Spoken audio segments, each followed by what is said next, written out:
سورہ نوح مکی ہے، ہجرت سے پہلے اس کا نزول ہوا۔ قرآن پاک کی ترتیب کے لحاظ سے بھی اور نزول کے اعتبار سے بھی دونوں صورتوں میں اس کا نمبر 71 ہے۔ اس میں 28 آیتیں اور 2 رکوع ہیں۔ بسم اللہ الرحمن الرحیم، اللہ کے نام سے شروع جو بہت زیادہ مہربان نہایت رحم کرنے والا۔ انا ارسلنا نوحا الی قومہ، بے شک ہم نے حضرت نوح علیہ السلام کو ان کی قوم کی طرف بھیجا۔ ان انذر قومک، اور ہم نے ان سے فرمایا کہ اے نوح علیہ السلام آپ اپنی قوم کو اللہ کے عذاب سے ڈرائیں۔ من قبل ان یأتیہم عذاب علیم، اس سے پہلے کہ ان کے پاس دردناک عذاب آ جائے۔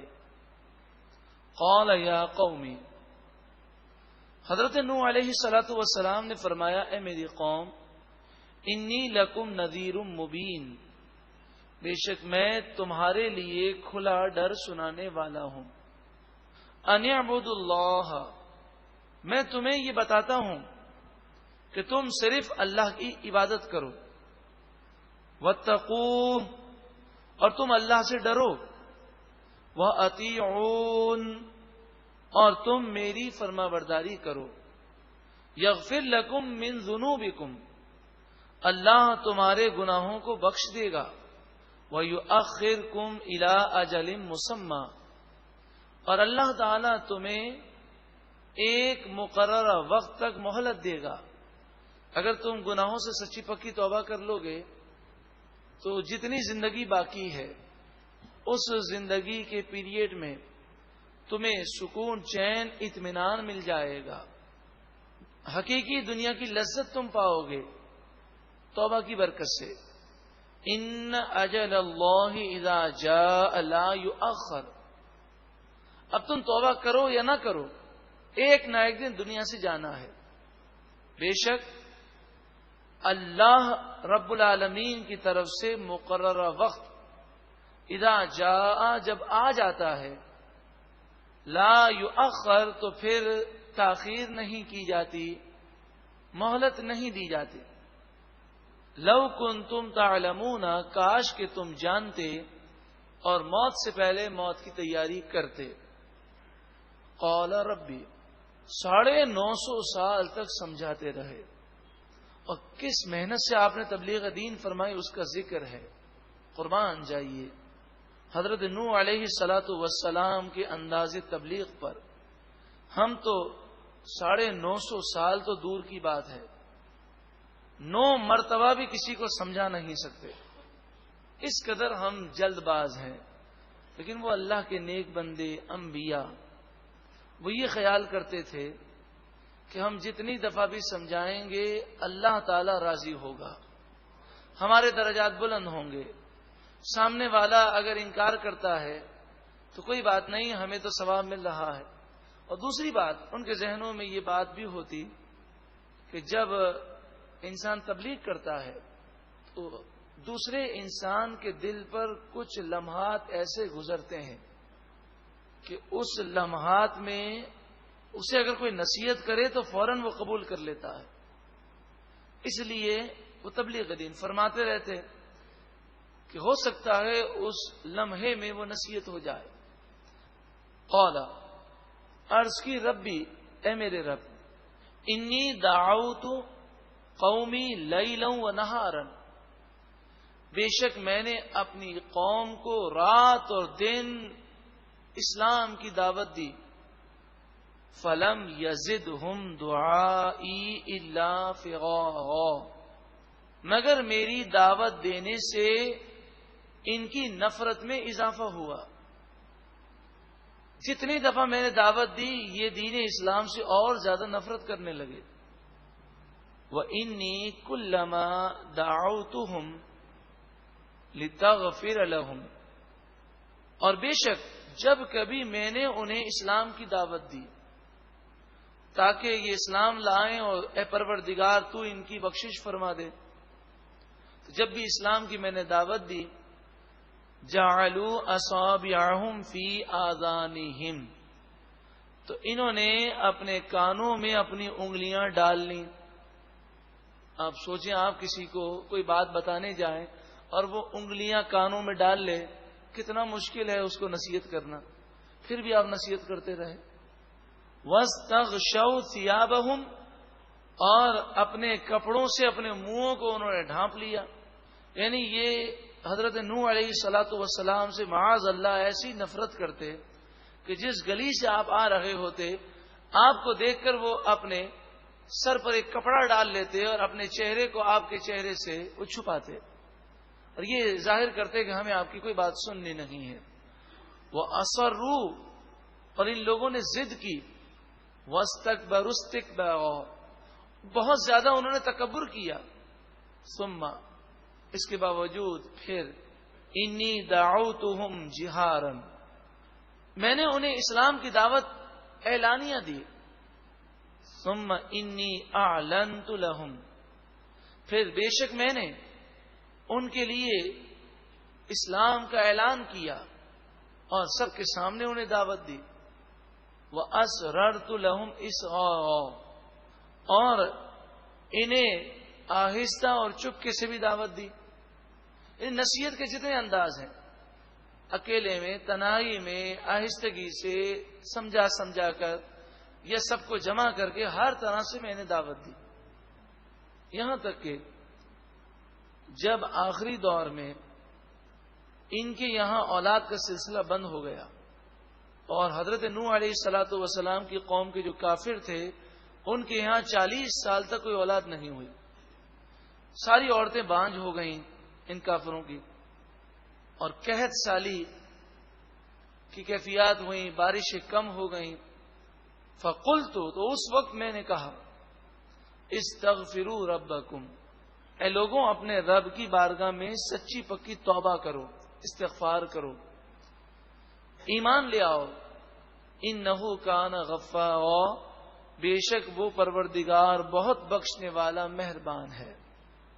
یرسل السماء علیکم مدرارا، جب تم توبہ کرو گے، سچی پکی توبہ کرو گے، تو اللہ تعالیٰ تم پر آسمانوں سے موسلا دھار بارشوں کو نازل فرمائے گا۔ وَيُمْدِدْكُمْ بِأَمْوَالٍ وَبَنِينَ، اور تمہاری مدد کرے گا تمہارے مال اور تمہاری اولاد کے ذریعے، یعنی اس میں برکت دے گا۔ وَيَجْعَلْ لَكُمْ جَنَّاتٍ، اور تمہارے لیے وہ باغات پیدا فرمائے گا۔ وَيَجْعَلْ لَكُمْ أَنْهَارًا، اور تمہارے لیے وہ نہروں کو پیدا کرے گا۔ اس آیت کریمہ کے تحت مفسرین فرماتے ہیں کہ ہر پریشانی کا حل کثرت سے سچی پکی توبہ کرنا ہے۔ جو دن بھر میں سچی پکی توبہ بار بار کرے اور وہ استغفر اللہ 700 مرتبہ پڑھے، ایک دن میں 700 مرتبہ، استغفر اللہ ربی من کل ذنب واتوب الیہ، اتنا پڑھے تو سبحان اللہ بہت اچھی چیز ہے، ورنہ کم از کم استغفر اللہ۔ مگر یہ صرف زبانی استغفر اللہ نہ ہو، پہلے اپنے گناہوں سے سچی پکی توبہ کرے اور عزم کرے کہ اب میں گناہ کبھی نہیں کروں گا، اور دن میں 700 مرتبہ استغفر اللہ پڑھے۔ مفسرین فرماتے ہیں اس کی ہر پریشانی غیب سے دور ہو جائے گی، ہر مشکل آسان ہوگی، ہر مصیبت دور ہوگی، روزی میں برکت ہوگی، اس کی اولاد میں برکت ہوگی، اس کی جان میں برکت ہوگی، ہر قسم کی بیماریوں سے محفوظ رہے گا۔ یہاں تک کہ بعض مفسرین نے فرمایا کہ بزرگان دین کے پاس کبھی بھی کوئی پریشان حال آتا تو آپ کہتے کہ سچی پکی توبہ کرو اور بار بار کرو، یہی ہر پریشانی کا حل ہے۔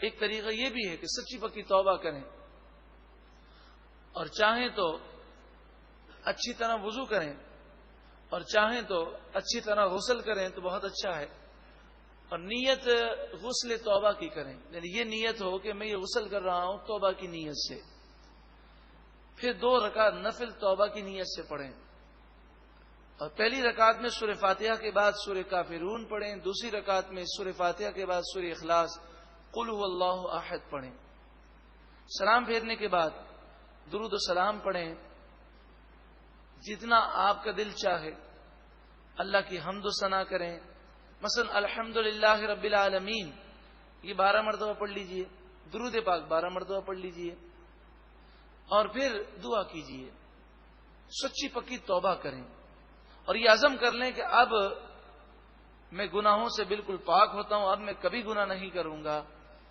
مفسرین، محدثین اور علماء نے اپنے اپنے مقام پر لکھا کہ جو ایسا کرے گا اس موقع پر وہ جو دعا مانگے گا اللہ تعالیٰ اس کی دعا قبول فرمائے گا۔ ایک بزرگ تھے، ان کے پاس کوئی آیا، اس نے کہا کہ ہمارے علاقوں میں بارشیں نہیں ہیں، تو فرمایا استغفار کرو، کثرت سے استغفار کرو۔ دوسرا آیا، کہا کہ میرے یہاں اولاد نہیں ہے، بے اولاد ہوں، تو فرمایا کثرت سے استغفار کرو۔ تیسرا شخص آیا، اس نے کہا کہ میں بے روزگار ہوں، مالی پرابلم ہے، پریشانیاں ہیں، فرمایا کثرت سے استغفار کرو۔ کسی نے کہا کہ ہماری کھیتی اور باغات ان میں نقصان ہو جاتا ہے، فرمایا کثرت سے استغفار کرو۔ تو پاس بیٹھے ہوئے شخص نے کہا کہ حضرت ہر ایک کو ایک ہی وظیفہ آپ دے رہے ہیں، کیا بات ہے؟ تو آپ نے یہ آیت کریمہ پڑھ کے سنائی کہ استغفار کا نتیجہ یہ بیان کیا گیا ہے کہ بارشیں بھی ہوں گی، مال میں اولاد میں بھی برکت ہوگی، باغات بھی ملیں گے، نہریں بھی۔ باغات اور نہروں سے مراد یہ ہے کہ کاروبار میں اور ان چیزوں میں اللہ تعالیٰ برکتیں عطا فرمائے گا۔ حضرت امام حسن رضی اللہ تعالی عنہ نے حضرت امیر معاویہ رضی اللہ تعالی عنہ کے غلام کو، جس کے یہاں اولاد نہیں تھی، آپ نے فرمایا کہ تو کثرت سے استغفار کیا کر، تو اس نے 700 مرتبہ دن میں استغفار کو پڑھا، اللہ تعالیٰ نے اسے 10 بیٹے عطا فرمائے۔ وَيَجْعَلْ لَكُمْ جَنَّاتٍ، اور تمہارے لیے باغات پیدا کرے گا، وَيَجْعَلْ لَكُمْ أَنْهَارًا، اور تمہارے لیے نہریں پیدا کرے گا۔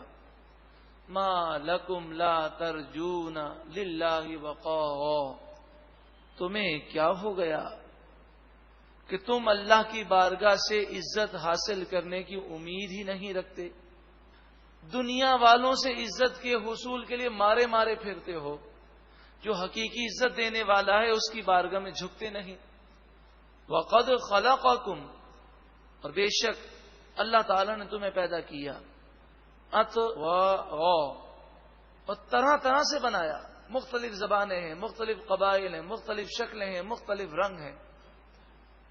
أَلَمْ تَرَوْا، کیا تم نے نہ دیکھا، کیف خلق اللہ السبع سماوات طباقا، اللہ تعالیٰ نے کیسے 7 آسمان ایک کے اوپر دوسرا بنایا۔ وجعل القمر فیہن نورا، اور اللہ تعالیٰ نے چاند کو بنایا جس چاند میں نور کو رکھا۔ وجعل الشمس سراجا، اور سورج کو بنایا ایک روشن چراغ بنایا۔ واللہ انبتکم من الارض نباتا، اور اللہ تعالی نے تمہیں